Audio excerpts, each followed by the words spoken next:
There are moments in history when the evidence is present, the danger visible in fragments, and yet the machinery of routine moves forward as if nothing has changed. In the months before the Pacific erupted into flame, one senior naval officer found himself staring at precisely that kind of moment. He was not prone to dramatics, nor inclined toward alarmism. His career had been shaped by procedure, by careful assessments, and the slow accumulation of professional judgment. But by late 1941, something in the pattern of events unsettled him in a way he could not ignore. From his office overlooking the harbor, he could see the battleships resting at anchor in ordered rows, gray hulls reflecting the morning light, their silhouettes steady and reassuring against the blue expanse of water. The scene projected power and permanence. Sailors moved along the decks in unhurried rhythms. Maintenance crews tended to routine tasks. Signal flags fluttered lazily in the tropical breeze. It was the image of preparedness without urgency, and that, more than anything, troubled him. Intelligence reports had begun arriving in fragments, each one unremarkable on its own. Intercepted communications hinted at shifting priorities within the Japanese high command. Diplomatic exchanges grew sharper in tone, less flexible than before. Merchant shipping patterns in the Pacific altered subtly, convoys rerouted, certain sea lanes unusually quiet. None of it amounted to a declaration of intent. Yet taken together, they suggested movement beneath the surface, like pressure building along a fault line. He studied these pieces late into the night, spreading dispatches across his desk, tracing lines across maps with a pencil worn down to its metal band. He had served long enough to recognize that wars rarely announce themselves with clarity. They emerge through ambiguity, through a gradual narrowing of options. The fleet at anchor represented both strength and vulnerability. Concentrated in one harbor, ships could be maintained efficiently, crews rotated with ease, defenses coordinated. But concentration also meant exposure. If an enemy chose to strike decisively, the harbor would offer limited maneuvering room. He drafted his first memorandum with measured language. He did not accuse, did not predict catastrophe. Instead, he outlined scenarios. The possibility of carrier-based aircraft operating at extended range. The risk posed by torpedoes in shallow water, once considered impractical, but no longer inconceivable given technological advances. He recommended increased aerial reconnaissance arcs and dispersal of certain vessels to reduce density within the anchorage. The tone was professional, restrained, and grounded in operational logic. The response was polite but tempered. Superiors acknowledged the assessment while emphasizing broader strategic considerations. Washington remained focused on Europe and the Atlantic. The prevailing assumption held that Japan, constrained by resources and wary of American industrial power, would avoid provoking open conflict with a direct strike. Any hostile move, it was believed, would likely target territories in Southeast Asia, where resource pressures were most acute. The harbor in Hawaii, distant and heavily defended, did not fit conventional expectations. He continued to watch the intelligence flow. Reports of Japanese carrier movements became harder to track. Radio silence from certain units was interpreted as routine exercises. The absence of clear signals created an illusion of stability. Yet silence, he believed, could be deliberate. He drafted a second memorandum, this one more pointed in his assessment of aerial vulnerability. He emphasized the density of battleships moored side by side, the predictability of weekend routines, the tendency for anti-aircraft readiness to relax during peacetime schedules. Within the command structure, there was no hostility toward him. He was respected, his experience unquestioned, but institutions possess inertia. To alter fleet posture required coordination, resources, and, perhaps most difficult of all, a shared belief that the threat justified disruption. Harbor defenses were reviewed, training exercises conducted, and contingency plans updated. Yet the ships remained where they were, their steel hulls aligned in disciplined symmetry. Morning drills continued under bright Hawaiian skies. Sailors ran through gunnery practice. Engineers inspected boilers. Clerks processed paperwork in offices cooled by ceiling fans. The scent of salt and oil lingered in the humid air. Life aboard the fleet retained its rhythms, shaped by tradition and reinforced by years without direct attack on American soil. The officer walked the docks occasionally, exchanging brief words with captains, observing the quiet confidence that permeated the ranks. He did not see fear. He saw normalcy. In private moments, he questioned himself. Was he overinterpreting incomplete data? Projecting worst-case scenarios onto ambiguous signals? The burden of warning carries its own weight. To press too hard risks being dismissed as alarmist. To remain silent risks something far greater. He returned repeatedly to the same conclusion. Concentration invited risk. Surprise was not impossible. It was merely unlikely under prevailing assumptions. Another dispatch arrived detailing stalled negotiations in Washington. Diplomatic language hardened further. Economic sanctions tightened. He sensed that strategic patience was eroding on both sides of the Pacific. In response, he prepared a final assessment, reiterating the importance of readiness against air attack. He recommended that patrol patterns be extended at dawn when visibility favored attackers approaching from the east. He suggested maintaining a higher state of alert during weekends, when crews were partially rotated ashore. The memorandum moved upward through channels, read and filed among dozens of others competing for attention. No single document could compel transformation. Change within military systems unfolds incrementally and often only under direct pressure. The harbor remained calm. Battleships rested in their berths, proud and formidable. Searchlights stood silent against the night sky. As December approached, the officer stood once more at his window before dawn, watching the first light spread across the water. The fleet lay motionless, its presence both reassuring and exposed. He felt not panic, but a quiet tension, a sense that the margin between assumption and reality had narrowed. The warning had been given carefully and professionally. Whether it would matter now rested not in his hands, but in forces already moving beyond the horizon. The weeks that followed the officer's initial warnings unfolded without visible rupture, yet beneath the surface the strategic environment was steadily tightening. Intelligence summaries crossed his desk each morning, typed in neutral language that masked their cumulative weight. Intercepted transmissions hinted at intensified training cycles within the Japanese Navy, references to fuel consumption that exceeded routine maneuvers, and coded phrases that suggested coordination across vast distances.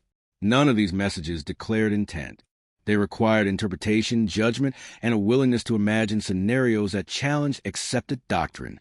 Reconnaissance reports added their own texture to the picture. Patrol aircraft traced long arcs over open water, returning with observations that were often incomplete due to weather or range limitations. On some days, sightings were sparse, the ocean empty and deceptively calm. On others, shadows appeared at the edge of detection, contacts that could not be confirmed before fuel constraints forced aircraft to turn back. Each report ended with cautious language, emphasizing uncertainty rather than threat. The absence of definitive evidence reinforced belief that no immediate danger loomed. Within the command structure, discussions about readiness took place in conference rooms cooled by fans and shaded by routine. Maps were unrolled, pins adjusted, and standard operating procedures reviewed with professional detachment. The prevailing assumption held that any hostile action would follow established patterns, unfolding gradually and providing time to react.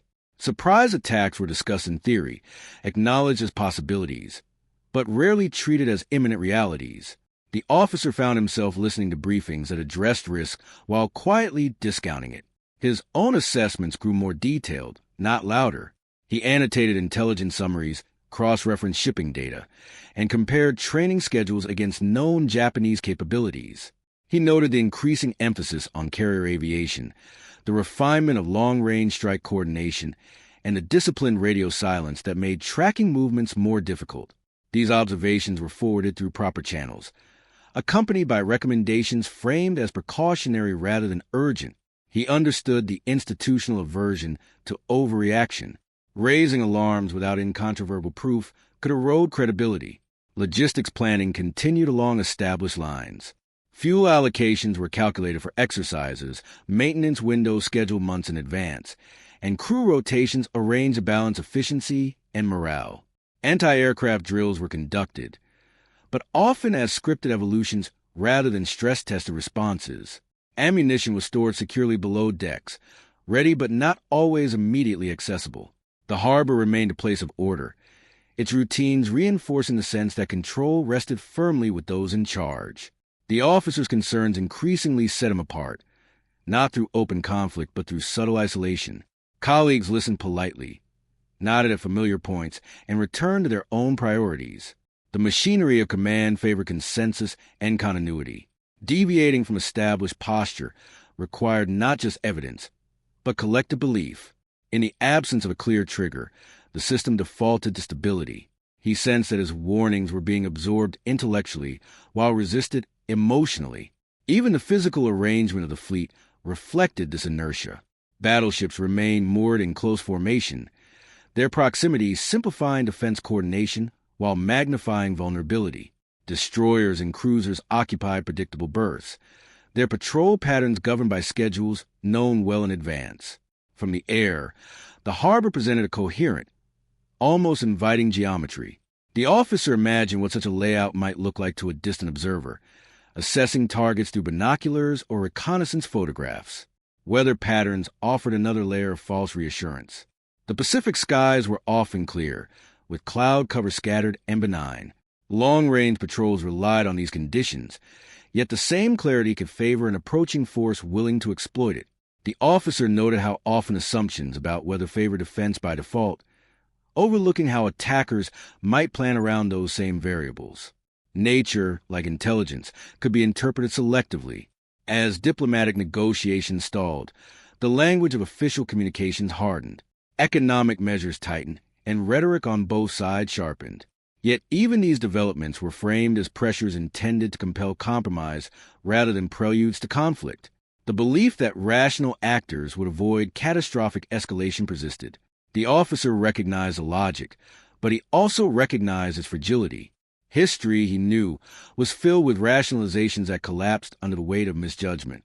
In quieter moments, he reflected on the nature of warning itself. To see danger before it materialized was to occupy an uncomfortable space between foresight and futility. He questioned whether his perspective was shaped too heavily by imagination, whether he was projecting capability into intent. But each time he returned to the same calculations, the same vulnerabilities. The fleet's strength lay in its concentration and visibility. Its weakness lay there as well. Training exercises continued to reinforce confidence. Aircraft roared overhead in controlled patterns. Gunners tracked practice targets, and command staffs evaluated performance against established benchmarks. Reports praised efficiency and discipline. Few questioned whether those benchmarks matched the realities of a determined adversary willing to break convention. The officer attended these exercises, observing carefully, noting response times and communication flow. He saw competence, but also complacency. As the calendar moved closer to December, the accumulation of signals weighed on him. None had been lost entirely. They were filed, analyzed, and discussed. Yet in being processed through layers of assumption and habit, their collective meaning was diluted. The system functioned as designed, filtering information to avoid rash action. The risk, he understood, was not blindness, but miscalculation, an underestimation shaped not by ignorance, but by confidence in patterns that might no longer hold. Each evening, the harbor settled into familiar stillness. Lights reflected off calm water. Engines fell silent, and the fleet rested as it had for months. The officer watched these scenes with a growing sense of unease that he could neither fully articulate nor resolve. The warnings were present, embedded within reports and routines. Whether they would coalesce into decisive action remained uncertain. Suspended within a system that prized order over disruption. In that quiet persistence of routine, the distance between preparation and vulnerability narrowed further, unnoticed by most, measured only by those willing to question the comfort of normalcy. Each day, dawn arrived softly over the harbor, the sky brushed with pale orange and thin streaks of cloud drifting above the anchored fleet. The water lay calm, disturbed only by the gentle churn of service boats moving between ships. On deck, sailors moved to the first routines of the morning watch, some rubbing sleep from their eyes, others leaning against rails with mugs of coffee warming their hands. The tropical air carried the scent of salt and fuel oil, familiar and unthreatening. It was a Sunday, and the tempo felt lighter, as though the vast machinery of the Pacific Fleet had allowed itself a measured breath. The officer had risen early, habit pulling him from sleep before the sun crested the hills. He stood near his window, reviewing notes from the previous week, when a distant engine note slipped through the stillness. At first it blended with the ordinary sounds of naval aviation. Aircraft were not unusual in the morning sky, but the tone deepened, multiplied, and took on a density that felt different. He stepped closer to glass as the sound swelled into a layered roar. Out over the water, dark shapes appeared against the brightening horizon, low and fast, their wings catching flashes of light. For a fraction of a second, the mind resisted recognition. Then the first explosion struck. A column of water leapt skyward beside a battleship, followed by the sharp, concussive crack of detonation. The harbor, moments before serene, convulsed into motion. Sirens began to wail, thin at first, then overlapping in urgent chorus. Men froze, then ran. On the decks below, sailors stared upward as aircraft of steeply, bombs releasing in clean arcs. The officer felt the floor shudder beneath his boots as another blast rippled through the anchorage. Smoke erupted from a vessel mid-harbor, dark and immediate, rolling outward as flames licked along its superstructure. Torpedoes struck with a heavier, more intimate violence. They sliced through the water and slammed into hulls at close range, sending metal buckling inward. Ships that had rested proudly in ordered rows now listed sharply, their decks tilting as compartments flooded. The officer watched one battleship absorb multiple hits in rapid succession, each impact marked by a dull thud that seemed to compress the air itself. Within minutes, black smoke obscured the once clear sky. Training instincts surged through confusion. Crews scrambled to anti-aircraft stations, hauling ammunition up from magazines that had not been prepared for immediate combat. Guns swung toward the sky, tracers arcing upward in defiant streaks. Some aircraft spiraled away, trailing smoke, but many pressed their attack runs with disciplined precision. The soundscape became overwhelming. Engines screaming overhead, bombs whistling downward, the crackle of gunfire, and beneath it all the deep groan of wounded steel. The officer moved through corridors now vibrating with shock waves, issuing orders that felt both necessary and insufficient. Communications lines flickered as power systems faltered. Reports flooded in, fragmented and breathless. Fires on multiple decks. Casualties mounting. Ammunition cook-offs igniting secondary blasts. The very vulnerabilities he had outlined in memoranda were unfolding in brutal sequence, no longer theoretical calculations, but visible, immediate destruction. On the waterfront, oil spilled from ruptured tanks, spreading across the surface in iridescent sheets that soon caught fire. Flames skated across the harbor, clinging to debris and trapping men who had leapt overboard to escape the inferno above. Rescue launches darted between burning hulls, crews hauling survivors from slick, choking water. The air filled with a metallic tang of smoke and the acrid sting of cordite. Breathing became laborious, each inhalation carrying heat and ash. A massive detonation split the morning as a forward magazine ignited aboard one of the largest ships. The explosion rose in a towering plume, debris raining down across neighboring vessels. For a heartbeat, time seemed suspended in the shockwave's wake. Then fragments clattered against decks, and the scale of loss became visible in the gaping absence where structure had once stood. Men who had been at breakfast moments earlier were now gone, erased in an instant of blinding force. The officer paused amid the chaos, not in hesitation but in recognition. Fragments of intelligence he had studied for months aligned with the scene before him. Carrier aviation at extended range. Coordinated torpedo strikes in shallow water. An assault time for early morning when readiness lagged and crews were dispersed. What had been debated as improbable now unfolded with calculated precision. The improbability had belonged not to capability, but to assumption. Yet even within devastation, resolve took shape. Damage control parties fought to contain flooding, sealing bulkheads with blister hands. Gunners adjusted aim, their movement steadier as adrenaline sharpened focus. Medical teams established triage stations along piers, uniforms staying dark as they worked without pause. The harbor had become a battlefield, but it was not surrender ground. The first wave passed as abruptly as it had begun, leaving behind a landscape transformed. Smoke hung low over the water, pierced by the mass of listing ships. Fires continued to burn, their reflections trembling across oil-streaked waves. The officer stepped outside, heat pressing against his face, and surveyed the devastation with a composure forged by necessity. Around him, men labored amid ruin, their movements purposeful despite shock. The morning light, once gentle and clear, now filtered through layers of smoke, casting everything in a dim, copper hue. The harbor that had symbolized strength and order lay scarred and broken, yet within the wreckage. The machinery of response was already turning, shaped by discipline and driven by survival. The cost was immediate and undeniable, etched into twisted steel and silent decks. In the space of hours, the balance between caution and complacency had been settled not by debate, but by fire. By late afternoon, the smoke no longer climbed in towering columns, but drifted low across the harbor, a thick gray veil that blurred the outlines of shattered ships. Fire still burned in pockets along twisted decks, and salvage crews moved cautiously over metal warped by heat. The water, once clear and reflective, carried a film of oil that shimmered in muted colors beneath the dim sun. The noise had changed. The violent percussion of explosions had given way to the steady grind of pumps, the clank of hoses dragged across steel, and the subdued voices of men speaking in tones that balanced exhaustion with disbelief.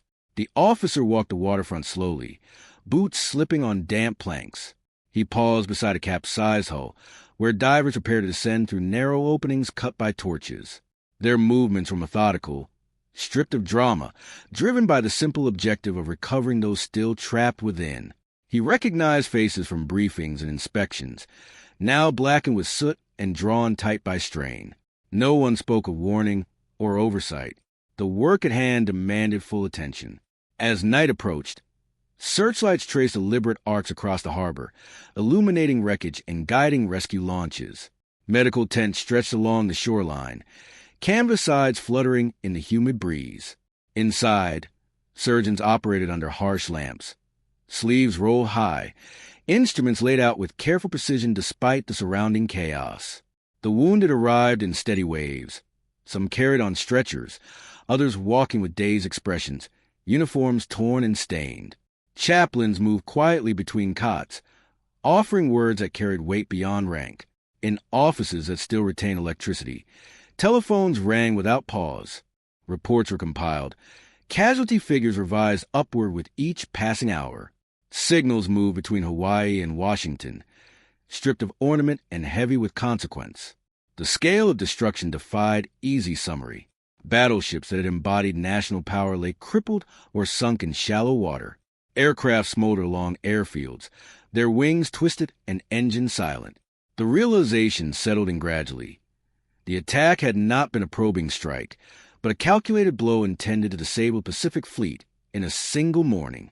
Investigations began almost immediately, not in the accusatory sense of public inquiry, but as an urgent effort to understand how vulnerability had translated into disaster. Staff officers retrieved memoranda from filing cabinets, reconstructing timelines from intelligence summaries and dispatch logs. The officers' earlier assessments resurfaced among the documents, their cautious language now heavy with implication. He read them again in the dim light, noting how measured his tone had been, how carefully he had framed risk without asserting certainty. There was no sense of vindication in that review. Instead, he felt the weight of systemic hesitation. The institution had functioned as designed, filtering warnings through layers of assumption and protocol. Responsibility did not rest with a single overlooked memo or misread signal. It was embedded in habits formed over years of relative security, in the belief that distance and deterrence provided sufficient protection. The tragedy lay not in ignorance, but in the comfort of established patterns. Across the nation, the psychological impact unfolded with equal force. Newspapers printed stark headlines.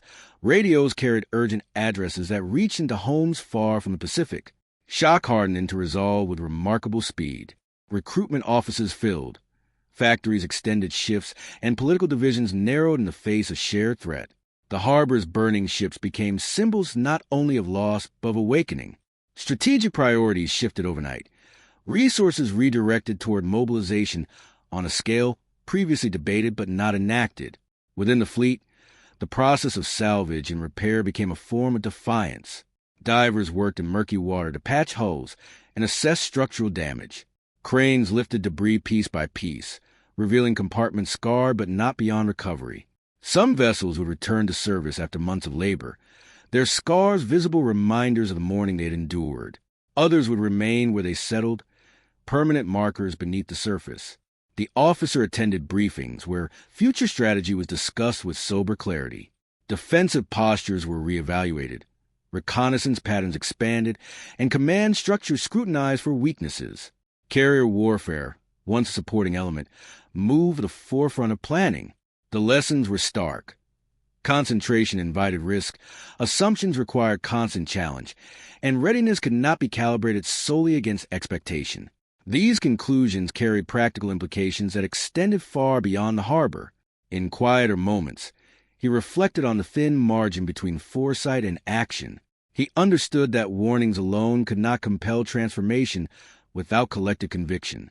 Yet he also recognized that institutions must cultivate the capacity to question their own confidence. The cost of failing to do so had been measured in steel and lives. That knowledge would shape decisions in the months and years ahead, informing doctrines that emphasize flexibility and vigilance. As weeks passed, the visible signs of destruction gradually diminished. Smoke no longer hung over the water, and the rhythm of naval operations resumed in altered form. Ships departed the harbor with renewed purpose, their crews carrying memories that would not fade. The officer continued his service, his role defined not by the accuracy of past concerns, but by the responsibility to apply hard-earned lessons. The attack had reshaped more than strategy. It had transformed perception. The ocean that once seemed a buffer now felt like an avenue of approach. Distance no longer guaranteed safety. In that recognition lay a sobering clarity. Preparedness will require not only material and manpower, but an institutional willingness to confront uncomfortable possibilities before they manifested. The harbor's silence in the aftermath carried that lesson with enduring force. History would record the day as both catastrophe and catalyst. For those who stood amid smoke and twisted metal, it remained something more intimate, a reckoning with assumptions, a measure of resilience under fire, and a reminder that warning unheeded carries consequences beyond calculation. From the ashes of anchored ships emerged a resolve that would define the nation's course through the long years of war that followed, anchored not in complacency, but in vigilance tempered by experience.